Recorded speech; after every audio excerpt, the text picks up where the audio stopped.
Welcome back to the channel. In this video, we're going to be talking about one of the issues that I faced when I started off my options trading career. And the biggest issue that I faced, which actually caused me to lose a good bit of money while I was still learning about it, was how to pick the right expiration on your trade.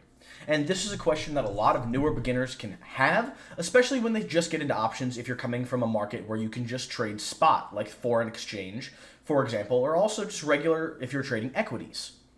Options obviously have a lot more variables that you have to consider, such as the Greeks and expiration, as well as strike price.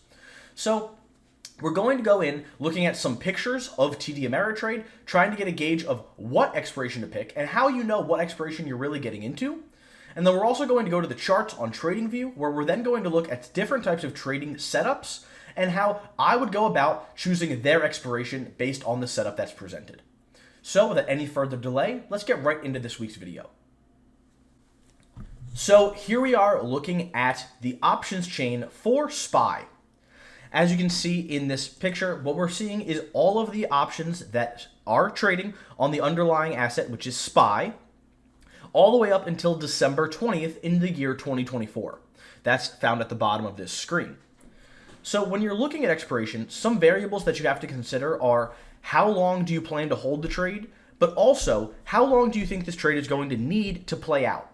If we're looking to ride a trend, but we know that we may sway a little bit from our current price, we're not going to want to pick 0 DTE, meaning 0 day to expiration, or even maybe weeklies that are in the near future. So if we're looking at a trade that may sway all the way up until March or February, we're not going to want to take January 24th, 26th, or even 28th expirations because of the fact that our options contracts are going to be very, very volatile, and we might get stopped out of our trade following our risk rules before our trade even becomes invalidated due to the volatility of these option contracts, especially when you're getting closer to expiration. As you can see highlighted now, here is where it shows how many days you have until expiration. So for example, where it says January 21st, we have 0 days till expiration. January 24th, we have 3 days till expiration, and so on and so forth. As you can see here, all of the weekly contracts, meaning they expire on the week, will be highlighted in yellow, and all of our normal expiration contracts will be in gray. When you go into one of the options, you'll be able to see all of the different strike prices. This matters a little bit less when choosing your expiration because at this point you will have already chosen your expiration. But needless to say, I'm always looking at the money, meaning for our calls on the left side of the screen, it'll be the first black box beneath the blue. And then on the right side of the screen where we have our puts, it'll be the first black box on top of the blue. This is our at the money, meaning we are not currently at that price, but just below it or above it. I'm also looking for a delta of 0.3 and up for all of my options contracts that I'm taking, just so that I know that the options contract is actually going to be moving when the underlying asset moves. This is not super important, as I know a lot of traders don't really worry too much about delta, but this is just one of the rules that I implement for myself. So if you're looking to take a scalping trade, you're obviously not going to want to take February 7th, February 16th, or 18th, or anything longer than that, unless it's a scalp that you may be holding for a day or two.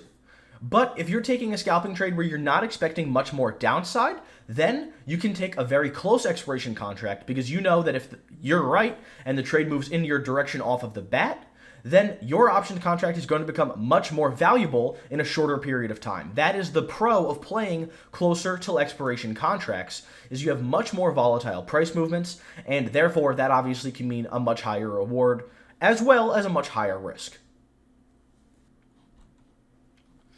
So here we are on the charts, and for this example, I want to talk about SPY. This week, we traded a lot of 0 DTE, again, 0 days till expiration options contracts on SPY. In this last week, those were puts.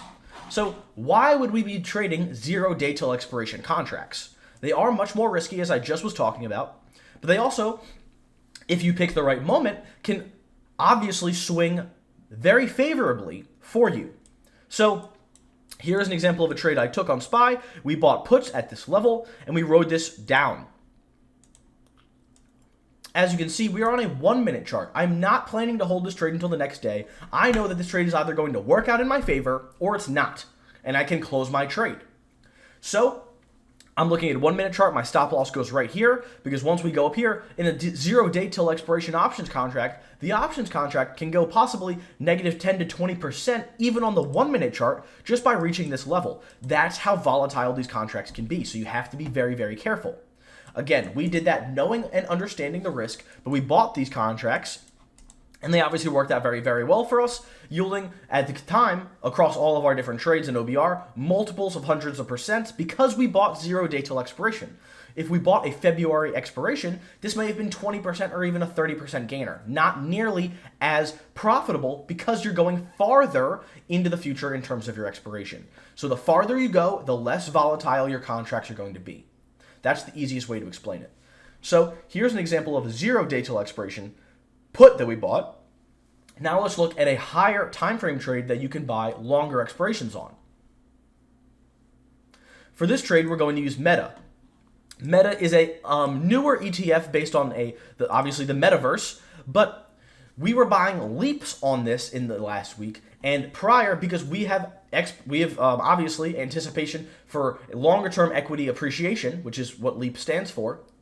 So when we bought these leaps, we have the idea that we're going to be buying these and waiting a much longer period of time. That's because leaps are usually 6 months to a year out.